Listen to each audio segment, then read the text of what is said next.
Je pense que tu veux vraiment regarder quelque chose. Et décide d'allumer la télévision. Et la voilà. Plusieurs options de choses à regarder.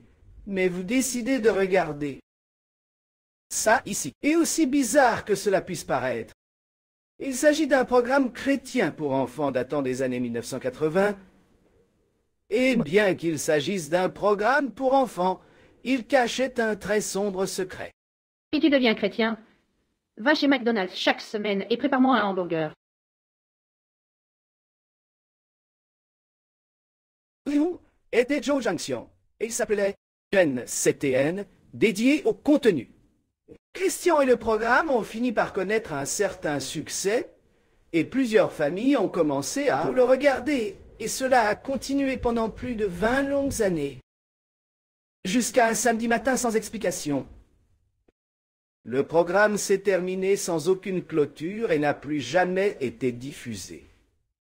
Et aujourd'hui, le programme et tous ses documents officiels ont été derrière sa création avec des et les réseaux qui la diffusent agissant comme s'ils n'avaient jamais existé, et certains soi-disant allant jusqu'à détruire toutes les copies restantes merci exclusivement aux événements bizarres survenus pendant et après sa transmission. C'était à la fois le nom de la série et le nom de la ville fictive dans laquelle elle se déroulait. Une ville où plusieurs personnages se sont réunis pour raconter des histoires. Jouaient et répondaient à toutes les questions, liées au christianisme et en dehors des thèmes religieux. C'était très similaire au programme pour enfants qui était également disponible ici au Brésil. Ils avaient même un public d'enfants âgés de 3 à 13 ans. Et ils semblaient vraiment heureux. Au mérite des personnages qui, malgré assez bizarre peut-être parce qu'il est 1980, n'était-ce pas si bizarre, et le plus prédominant d'entre eux était le shérif Dom, présenté par le créateur du programme lui-même, qui a dirigé le programme, en plus d'être la personne qui a le plus interagi avec les enfants qui étaient là, et le favori de la plupart des gens qui regardent, c'était White Lurden, un agriculteur connu comme le conteur du groupe. Mais parmi tous les personnages issus de Joy Chion, y en a-t-il 2 ou un ce qui se démarque beaucoup, mais pas pour les meilleures raisons. Et Marie, jouée par un ventriloque professionnel, Ronald Williams. Ron et Mary étaient de loin les personnages les plus mémorables pour ceux qui ont regardé la série. Et pour des raisons évidentes, de nombreux enfants regardent à la maison. Ils pensaient que le duo, plus précisément la poupée, était assez désagréable et même effrayant, certains affirmant que la poupée, ça m'a donné des cauchemars, et c'était trop effrayant à regarder, ce qui a amené beaucoup de gens à arrêter de regarder le programme. Mais malgré cela, d'autres ont trouvé le duo hilarant et divertissant. Ils apparaissent dans chaque épisode que vous pouvez trouver sur Internet, et ils étaient chargés d'enseigner aux enfants quelques leçons les plus importantes de la série, comme ne pas parler. Gros, Joy Junction est aujourd'hui classé parmi les médiums perdus, et aucune copie officielle du programme. Il n'a jamais été publié par ses créateurs, ni par les réseaux qui en étaient propriétaires. Et ce manque d'archivage va au-delà du média lui-même, si l'on regarde. Si je cherchais des informations sur le programme sur Internet, je ne trouverais presque rien.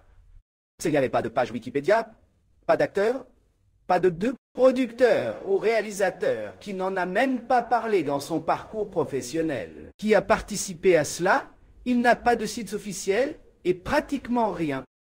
Pas même une date officielle de début du programme. Et fini. Il ne reste plus que grâce à d'anciens enregistrements. Et des cassettes VHS capturées par ceux qui ont apprécié le spectacle. Quelques dizaines d'épisodes et quelques courts extraits de la série. Il est arrivé sur YouTube ces dernières années, servant essentiellement comme la seule relique survivante de Joe Junction. Et il y a de très vieux articles de journaux des environs d'eux. Et il y a 45 ans, qui fait quelques brèves mentions sur le programme.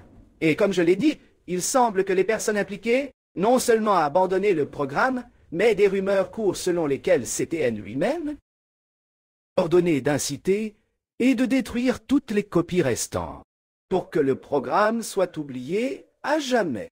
Le pauvre! Il se pourrait qu'ils aient voulu tourner la page et oublier ce programme. Pourquoi? Et c'est là que l'histoire commence à devenir assez lourde. Bizarre. La police a arrêté un homme soupçonné d'avoir distribué. Puéril, ils ont trouvé d'innombrables images sur votre disque dur, ce qui rend pratiquement impossible l'identification. La plupart des victimes impliquées, sauf une haine. À l'arrière-plan de l'une des images se trouvait un indice caché, une bouteille d'eau, avec le nom d'une école de plongée. En juillet, la police du comté Johnson à Kansas City a fouillé la zone, demandé de l'aide pour identifier la victime. Un petit enfant qui a rapidement désigné son agresseur comme un homme nommé Michael Arnett. Michael est allé immédiatement, arrêté, et après cela, la véritable étendue de son crime serait découverte sur leurs ordinateurs personnels contenant de nombreuses photographies et vidéos montrant le même matériel, dont une grande quantité produite par lui-même, et un long historique de discussion en ligne avec un homme a été trouvé sur son appareil. Appelé Ronald Brown. La vie de Ronald, où c'était la ventriloquie, le christianisme et les enfants. Son œuvre principale, outre Joey Junction, c'était comme un marionnettiste dans un spectacle appelé Marionnette. En plus de travailler lors d'événements scolaires, de fêtes d'anniversaire et de centres commerciaux locaux, il a également animé un spectacle de marionnettes hebdomadaire pour sa congrégation locale, qu'il a construit comme étant spécifiquement pour les enfants. Le premier incident impliquant son nom s'est produit, à la fois, une époque où l'on croyait encore que Joe Junction était là en circonstance. Diffusion sur les chaînes de télévision. Ronald Brown rentrait tard dans la nuit, lorsque le policier l'a arrêté pour excès de vitesse, qui a été surpris dans la voiture avec des sous-vêtements pour enfants dans son véhicule. Mais il a réussi à repousser la police en la convainquant que cela faisait partie d'un accessoire pour l'une de ses poupées. Ronald a été autorisé à partir. Plus de questions. Et les choses vont empirer, s'améliorant encore davantage. Au moment où cette réunion a eu lieu, Ronald vivait dans une maison commodément. C'était proche d'un terrain de jeu populaire. Et après avoir emménagé dans cette maison, les voisins ont commencé à se plaindre de la relation de Ronald, enfant de la région. Tous les mercredis, les enfants du quartier faisaient du scooter et du vélo chez lui, pour une pizza gratuite. Le groupe a fini par quitter la maison de Ronald, et il les emmenait dans une église voisine, où il jouait soi-disant son vent. Triloquie.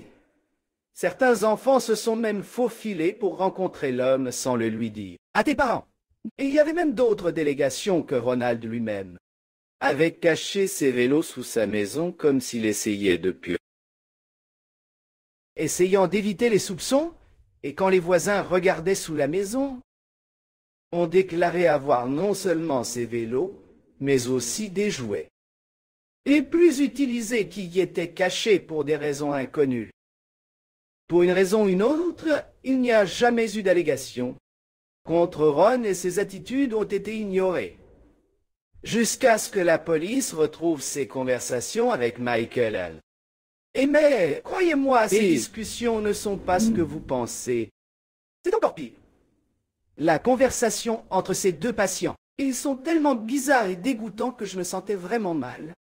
Je viens de lire, mais bref, il y avait d'innombrables messages entre les deux hommes fantasmant non seulement à propos de tuer des enfants, mais aussi de leur donner un collier.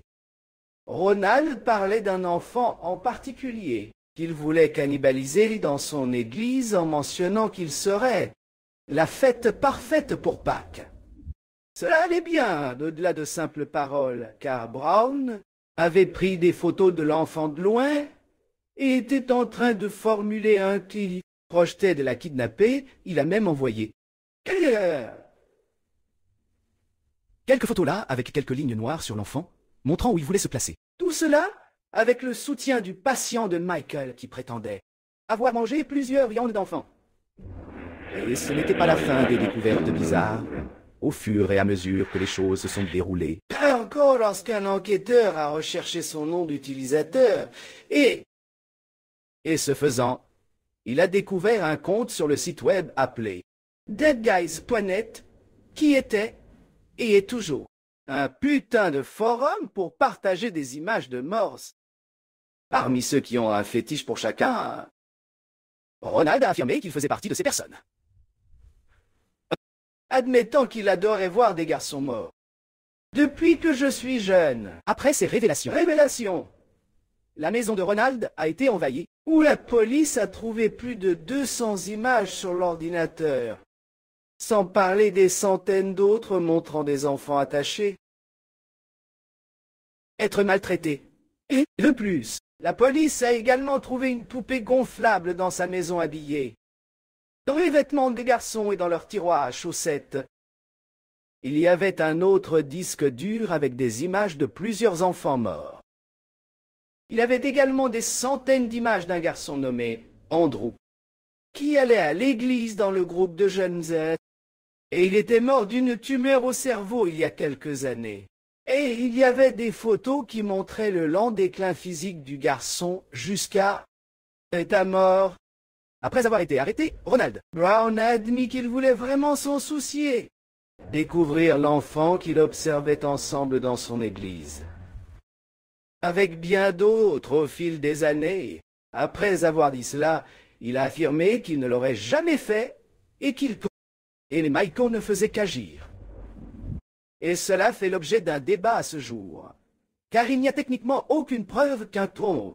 Une de ces choses bizarres a été commise dans la vraie vie, mais après tout, toutes les déclarations et ce qui a été trouvé avec lui.